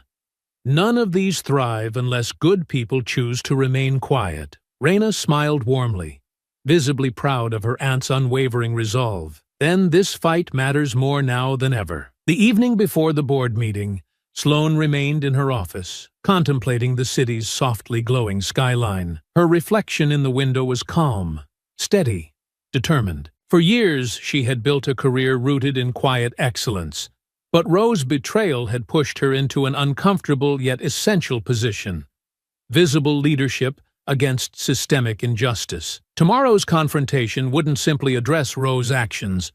It would publicly expose corporate complicity and institutional bias, forcing jet air and the aviation industry itself toward accountability and lasting reform. She knew many eyes would watch closely, not just within jet air dominion, but industry-wide. Her composure, clarity, and strength tomorrow would determine how deep these reforms reached, how lasting their impact became. Sloane took a slow breath, steadying herself for the pivotal confrontation ahead. Quietly, yet firmly, she felt a calm assurance fill her chest. She wasn't merely reacting now, she was leading. In exposing Vincent Roe's sabotage, she wouldn't just silence a personal enemy. She would set a precedent for corporate accountability, integrity, and transparency. Roe had underestimated her, mistaking quiet strength for weakness. But now, the quietness had shifted into precise clarity. A clarity powerful enough to inspire meaningful change. Sloane gathered her papers carefully, secured them quietly in her briefcase, and turned off the lights. Tomorrow's board meeting was no longer something to dread. It was something to embrace, a turning point she had meticulously prepared for. She stepped confidently toward the elevators, fully aware that this confrontation would redefine Jet Air Dominion's future, her own leadership, and the standards of the aviation industry itself. The morning of the board meeting was clear and bright, sunlight filtering softly through the expansive windows lining Jet Air Dominion's executive boardroom. Sloane arrived early, setting out carefully prepared materials before the other board members arrived. Her manner remained impeccably composed, her hands steady as she arranged her documents neatly, the evidence carefully structured for maximum impact. Soon, the room filled. Board members filed quietly into their seats, exchanging cautious nods, many sensing the gravity of the moment, even if its full scope wasn't yet clear. Vincent Roe arrived last, confident and relaxed, his usual air of controlled superiority intact. He settled into his seat comfortably, eyes briefly meeting Sloane's, a faint, unreadable smile tugging at his lips. The meeting began quietly with routine reports and procedural items, but the air remained tense, awaiting resolution. Finally, Sloane stood calmly, her posture poised, her eyes clear and focused, as she addressed the room directly. "I have one more important matter to present today," she announced, her voice steady, authoritative without aggression. "An issue directly tied to Jet Air Dominion's integrity, our leadership, and our future." All eyes shifted toward her. Vincent straightened subtly in his seat, sensing an unexpected shift. "In recent months," she continued deliberately, "our company faced unprecedented challenges, not just from external pressure, but from deliberate sabotage initiated from within." A murmur swept quietly through the room, but Sloane raised her hand gently, reclaiming silence effortlessly. "Today, I present clear evidence that the harassment and public humiliation I experienced, including the anonymous TSA tip that started it all, was intentionally orchestrated by someone familiar with Jet Air's internal processes, schedules, and personal travel plans. Someone sitting in this room." She clicked the projector remote once, and detailed records appeared on screen. Emails, server logs, timestamps. Each slide was precise, meticulously outlined by dates and clear, undeniable connections. A series of confidential exchanges displayed Vincent Rowe's name unmistakably, along with his documented communications with intermediaries tied to TSA security. Gasps and whispers spread across the table as board members comprehended the gravity of her presentation. Vincent's expression remained outwardly calm, but a shadow passed quickly through his eyes. A fleeting flicker of alarm. "Vincent," Sloane said, turning directly toward him, her voice calm and unwavering, "these records unequivocally link you to the anonymous tip and the subsequent harassment campaign. Your intent was clear. Not only personal retaliation for your dismissal, but deliberate destabilization of Jet Air Dominion's leadership and reputation." He leaned forward slightly, forcing a dismissive smile, attempting to maintain his composure. "This is ridiculous," he said evenly, his voice controlled but tight. "An elaborate misunderstanding at best. Malicious fabrication at worst." Sloane responded without anger, simply clicking forward to another slide. Encrypted messages decrypted by cybersecurity analysts, revealing Rowe's explicit directives. "Misunderstandings rarely come with detailed instructions," she replied quietly, her tone unshakably firm. "This was deliberate, Vincent, carefully planned and executed." He glanced around quickly, assessing the reactions of board members whose expressions ranged from shock to quiet outrage. "This is nonsense," Rowe said, his voice rising slightly. "You've been manipulated, Sloane.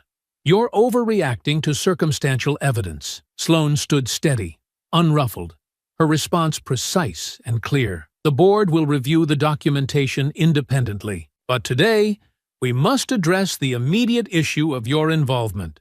Your actions have compromised the trust, stability, and reputation of this company.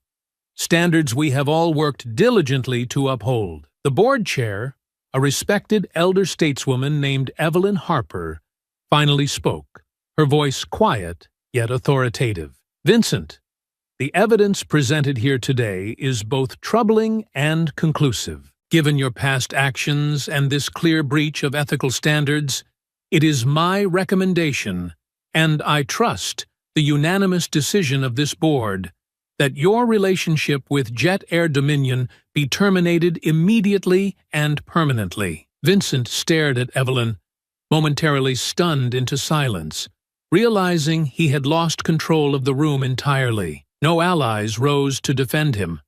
No protests came forth. He looked briefly back at Sloane, finally recognizing the calm inevitability in her expression. The board voted swiftly and unanimously. Minutes later, security quietly escorted Vincent from the room. As he passed, his expression was a mix of disbelief, embarrassment, and tightly controlled anger. But Sloane remained composed, watching without satisfaction or bitterness, only a deep, quiet sense of relief. With Rowe gone, a sense of closure settled quietly over the room. Board members looked at one another solemnly, acknowledging the gravity of their decision. Evelyn turned gently to Sloane. "Thank you for bringing this forward," Evelyn said softly, "and for handling it with integrity and clarity. We'll ensure this never happens again." Sloane nodded gently. "Thank you. This was necessary not only for Jet Air Dominion, but for our industry's future." In the weeks that followed, news of Rowe's dismissal quietly spread through industry circles, bringing subtle but lasting change. Sloane's experience highlighted deeper structural issues: corporate complicity, systemic bias, and institutional tolerance of retaliation. The incident sparked discreet conversations among airline executives nationwide. Rather than basking in victory, Sloane quietly leveraged this momentum, reaching out personally to airline CEOs, forming a coalition committed to addressing structural bias at airports across America. Each conversation was cautious but productive, leaders quietly acknowledging the need for action and collaboration. Within months, what started as discreet, private discussions evolved into a formal industry coalition. Spearheaded by Jet Air Dominion, with Sloan at its helm. Industry leaders met regularly, sharing best practices, implementing uniform anti-bias standards, and collectively demanding transparency and reform from airport security partners. The confrontation with Vincent Rowe marked more than the resolution of a personal vendetta. It signified a deeper, collective commitment toward genuine change. For Sloan, this moment brought a sense of quiet closure, not through public vindication alone, but by purging a long-standing threat from within Jet Air's ranks and redirecting her company's trajectory toward true integrity and accountability. Standing quietly in her office, gazing across the city's skyline that evening, she felt deep satisfaction, a quiet pride, not just for herself, but for the lasting change now underway. The difficult journey had not broken her. Instead, it had strengthened her resolve and transformed Jet Air Dominion's leadership into something quietly formidable and genuinely transformative. Several months after the confrontation that purged Jet Air Dominion of its internal threat and sparked sweeping industry reforms, Sloan found herself once again at the airport terminal, preparing to board another commercial flight. This time, her journey was intentionally low-key.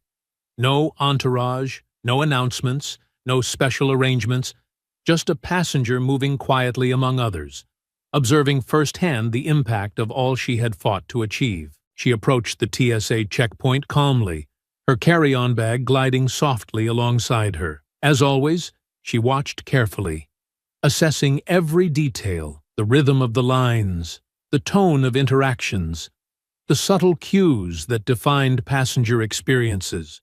But today, she noticed the differences immediately. Gone were the tense stares and silent judgments that once dominated the checkpoint. Instead, there was a quiet professionalism, a respectful efficiency, and something deeper, a sense of careful awareness replacing suspicion. The TSA agents were visibly more diverse, their interactions with passengers less hurried, more human. Travelers moved through smoothly, dignity intact, identities respected. Sloan paused briefly to watch a young black family approach the security line. The father calmly presented their boarding passes and identification. The mother gently guided their two young children, speaking quietly, reassuringly. They proceeded without disruption, the agents smiling, helpful rather than intrusive, offering clear instructions and gentle assistance. No unnecessary delays, no tense moments, only the smooth, dignified passage that every traveler deserved. Something stirred deeply within Sloan's chest as she observed the quiet normalcy unfolding before her. This was the change she had envisioned, the powerful simplicity of fairness made visible through clear, consistent action. It wasn't dramatic, wasn't headline-grabbing, but it was profound, quietly reshaping thousands of daily interactions at airports across the country. As she moved forward in line herself, Sloan caught sight of a young girl, no more than 10 or 11 years old, standing quietly with her parents in an adjacent line. The girl watched Sloan carefully, curiosity and recognition dawning slowly in her eyes, turning quickly to admiration. It was the gentle, quiet awe of someone seeing a hero in everyday life, a powerful reminder of the impact Sloan's actions had reached far beyond her own experience. Sloan returned the young girl's gaze with a gentle, reassuring smile, holding her eyes briefly. In that quiet moment, she felt a profound connection, a shared understanding that change, real and lasting, was quietly within reach. For the first time, Sloan realized fully that she had become a symbol, not just of resilience, but of genuine transformation. A symbol the young girl, and countless others, could look to and see a future defined by integrity rather than fear. Passing through the checkpoint herself moments later, Sloan noticed the agent who checked her identification and boarding pass. A young man, meticulous yet courteous, greeting passengers with quiet professionalism. He studied her documents briefly, verified them, and returned them smoothly without unnecessary scrutiny. "Have a pleasant flight, Ms. Carter," he said politely. recognition flickering subtly behind his eyes. Not suspicion, not surprise, just respectful acknowledgement. "Thank you," Sloane replied warmly, meaning it genuinely. She collected her belongings and continued toward her gate, carrying a renewed sense of hope and quiet pride. Boarding the flight a short while later, she settled comfortably into her seat, reflecting quietly as the plane filled steadily around her. Boarding the flight a short while later, she settled comfortably into her seat, reflecting quietly as the plane filled steadily around her. Passengers moved calmly through the aisle, exchanging polite greetings with crew members. Flight attendants, diverse and attentive, quietly ensured everyone's comfort. The energy on board was peaceful, respectful, efficient, the quiet yet powerful culmination of policies and reforms carefully crafted, tirelessly advocated, and now visibly real. During the flight, as Sloane watched clouds pass silently below, she reflected on the journey she had taken, both personally and professionally. The confrontation with Vincent Rowe had forced her into visibility she had never sought. Yet from it had emerged something profoundly transformative, not only for herself and Jet Air Dominion, but for the broader aviation industry. The coalition she now led quietly but powerfully worked every day, continuing to dismantle systemic bias, advocating transparency, accountability, and genuine respect across airports nationwide. The path had been difficult, fraught with uncertainty and risk. Threats, backlash, and resistance had tested her resolve at every turn. Yet today, observing quietly from her seat, seeing firsthand the meaningful, visible impact of the changes she had set into motion, she knew it had been unquestionably worthwhile. Upon landing, as passengers began to rise and gather their belongings, Sloane found herself quietly smiling. This was how meaningful change was measured. Not in loud declarations or flashy press conferences, but in quiet moments like these, where dignity was restored, where fairness became normal, where power was no longer invisible, but something clearly felt, respected, and shared by all. Stepping into the terminal, she paused briefly, appreciating the calm hum of travelers moving steadily through the concourse. Her phone buzzed gently, messages from fellow CEOs, coalition partners, and industry advocates continuing their collective work. Each message quietly reinforced that change was now industry-wide. Not isolated incidents, but lasting systemic reform.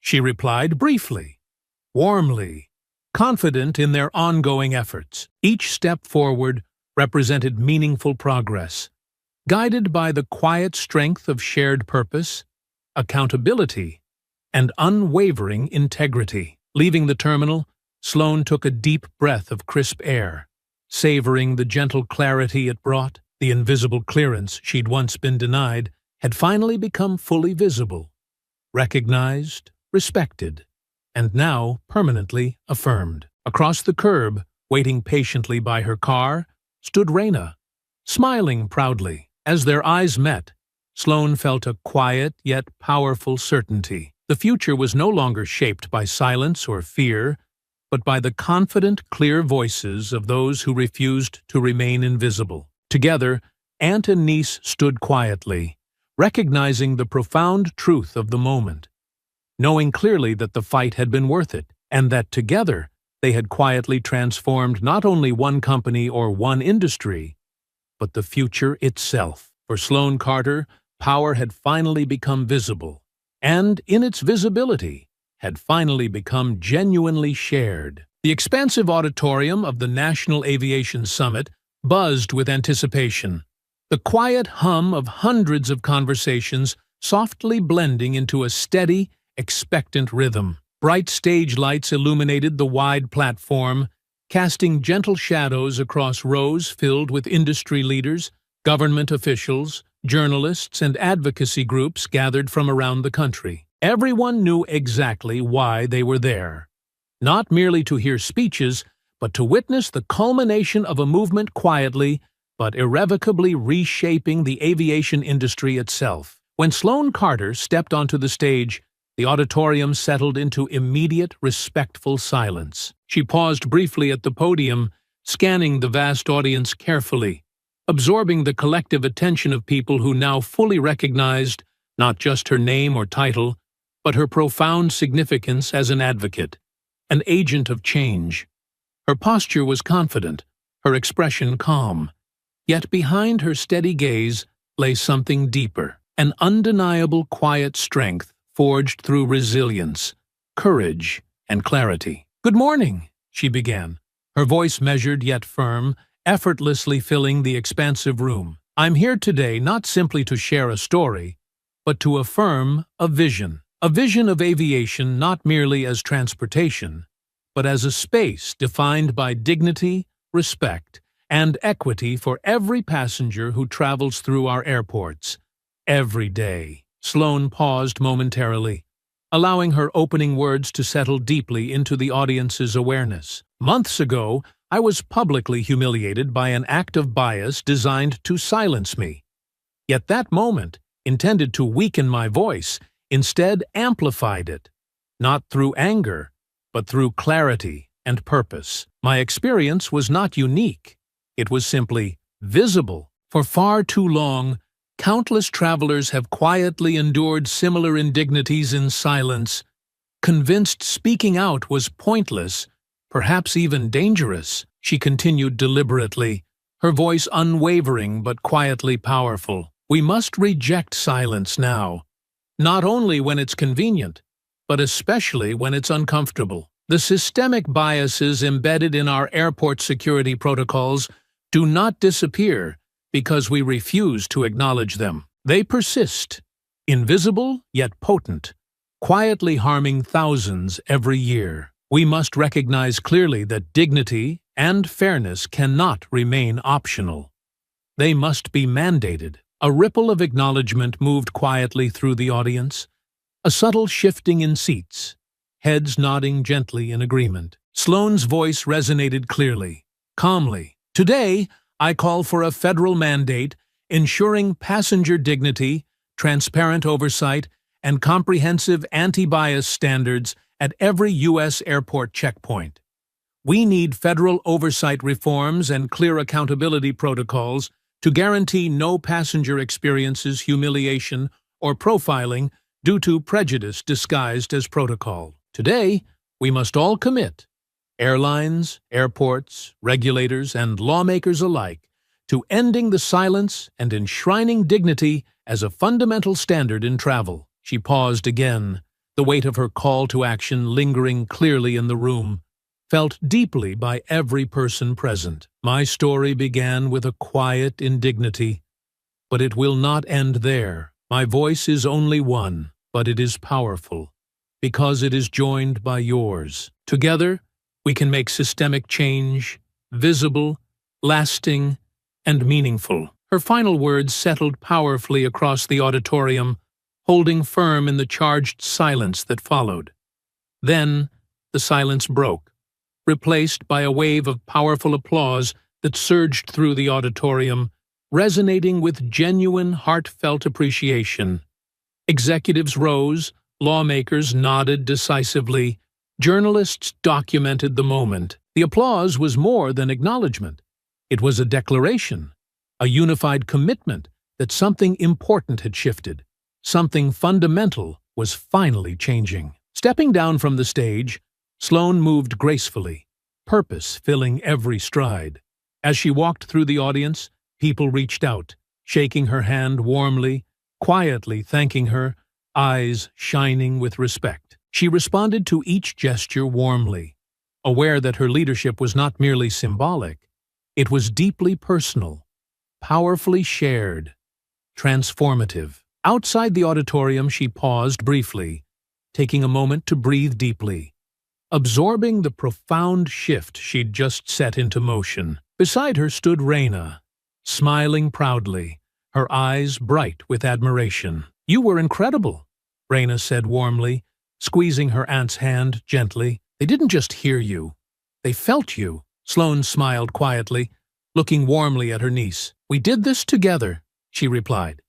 "This is your victory too." Raina nodded, eyes glistening gently. "No more silence," she said firmly, echoing her aunt's earlier words. "No more silence," Sloane repeated softly, the words powerful and clear, not merely a slogan, but a promise now permanently etched into their collective purpose. As they walked away from the summit together, Sloane's mind briefly drifted back to the countless moments that had brought her to this pivotal day. The humiliations, confrontations, victories, and quiet breakthroughs. Each experience had shaped her, forced her visibility, compelled her voice, and ultimately changed an entire industry. But now, all that struggle felt profoundly worthwhile. In the days and weeks that followed, headlines documented the decisive impact of her speech. Congressional hearings were scheduled, task forces formed, industry coalitions strengthened, and meaningful reforms rapidly became policy. Passenger dignity mandates gained momentum federally,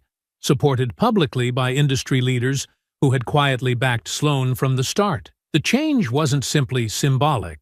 It was real, measurable, and lasting. Returning quietly to her Jet Air Dominion office weeks later, Sloane gazed thoughtfully across the familiar city skyline, recognizing clearly that the silence she once navigated so carefully had transformed into powerful, unmistakable clarity.